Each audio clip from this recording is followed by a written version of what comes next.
Assalamualaikum warahmatullahi wabarakatuh. Perkenalkan, nama saya Rania Amelia Bahtiar. Di sini saya perwakilan dari kelompok 4 akan membahas materi mengenai anggaran berdasarkan fungsi dan aktivitas standar unit. Nah, di sini juga saya akan membahas pengertian anggaran secara umum, pengertian anggaran menurut para tokoh, dan juga karakteristik anggaran. Anggaran secara umum adalah rencana kuantitatif aktivitas usaha sebuah organisasi yang meliputi pemasaran, produksi, dan keuangan. Sedangkan menurut Hansen dan Mowen, anggaran adalah rencana keuangan untuk masa depan. Rencana tersebut mengidentifikasi tujuan dan tindakan yang diperlukan untuk mencapainya. Sedangkan menurut Munardi, anggaran adalah suatu rencana yang disusun secara sistematis yang meliputi seluruh kegiatan perusahaan yang dinyatakan dalam unit atau kesatuan moneter yang berlaku untuk jangka waktu yang akan datang.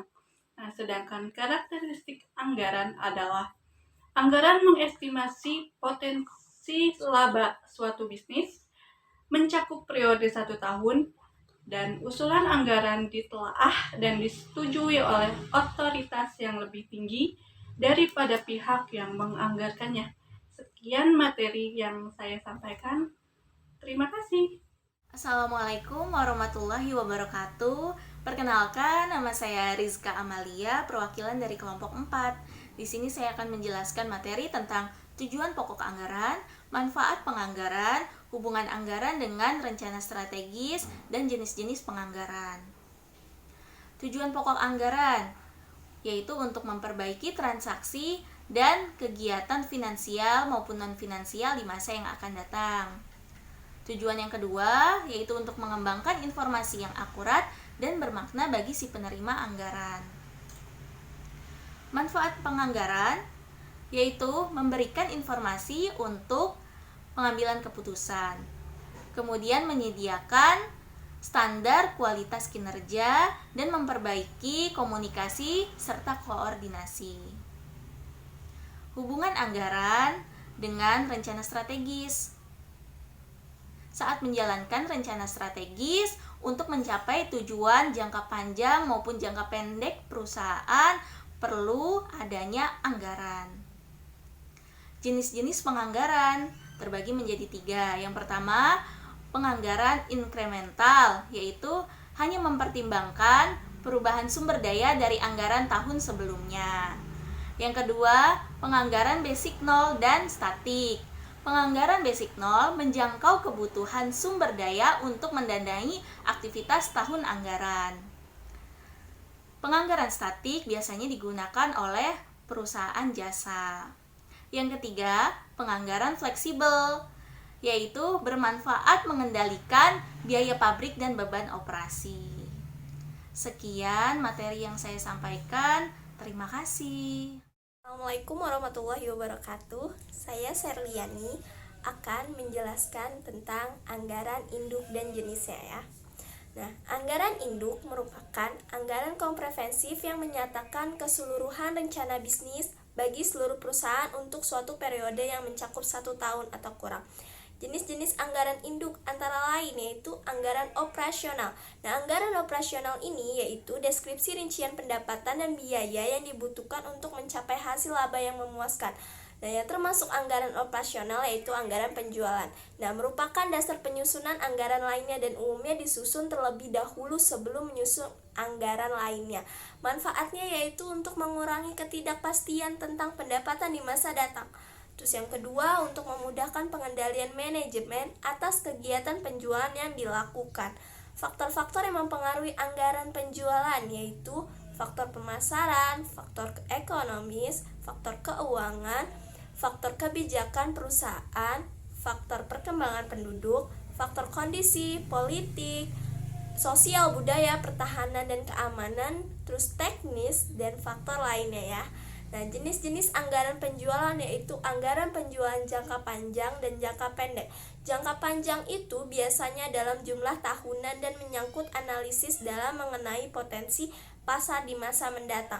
Kalau jangka pendek yaitu anggaran penjualan yang periodenya biasanya hanya mencakup 1 tahun atau 12 bulan, lalu dirinci lagi dalam triwulan atau bulanan ya. Nah, ada anggaran produksi. Anggaran produksi merupakan perencanaan secara terpisah mengenai jumlah unit produk yang akan diproduksi pada periode tertentu atau periode yang akan datang, di mana di dalamnya mencakup mengenai kuantitas, kualitas, dan kapan akan diproduksi. Salah satu manfaat anggaran produksi ini menunjang kegiatan bagian penjualan dan menjaga tingkat persediaan yang optimum. Faktor yang mempengaruhi anggaran produksi: jumlah barang yang direncanakan untuk dijual, kapasitas mesin, stabilitas bahan baku, modal kerja yang dimiliki, dan fasilitas gudang pastinya ya. Nah, sekian materi dari saya. Terima kasih. Wassalamualaikum warahmatullahi wabarakatuh. Assalamualaikum warahmatullahi wabarakatuh. Saya Salsabila Katarin akan membahas materi mengenai anggaran tenaga kerja langsung, anggaran overhead, dan anggaran administrasi. Anggaran tenaga kerja langsung yaitu anggaran yang merencanakan lebih terperinci tentang upah yang dibayarkan kepada para pekerja langsung selama periode yang akan datang.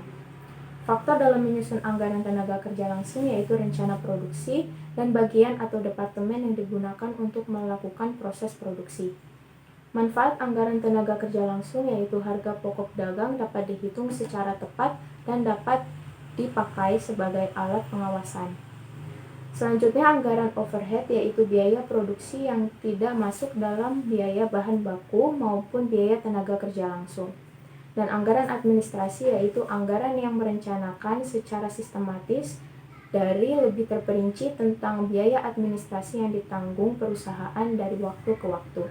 Sekian materi yang saya sampaikan. Terima kasih. Assalamualaikum warahmatullahi wabarakatuh. Perkenalkan, nama saya Indri Febrian. Di sini saya akan menjelaskan tentang cara menggunakan anggaran untuk evaluasi kerja. Anggaran ini dibedakan menjadi dua, yaitu anggaran fleksibel dan anggaran partisipatif. Yang pertama, yaitu anggaran fleksibel. Anggaran fleksibel adalah anggaran yang digunakan oleh suatu perusahaan untuk menghitung perkiraan biaya dalam suatu tingkat aktivitas. Anggaran fleksibel ini dibuat ketika output atau keluaran ini mengalami perubahan dari waktu ke waktu. Anggaran fleksibel memiliki dua karakteristik. Yang pertama yaitu disusun untuk suatu aktivitas secara keseluruhan dan bukan untuk satu tingkat aktivitas saja. Yang kedua, bersifat dinamis, artinya anggaran variabelnya dapat disesuaikan dengan tingkat aktivitas apapun yang berada dalam range yang relevan sekalipun periodenya itu sudah berlalu.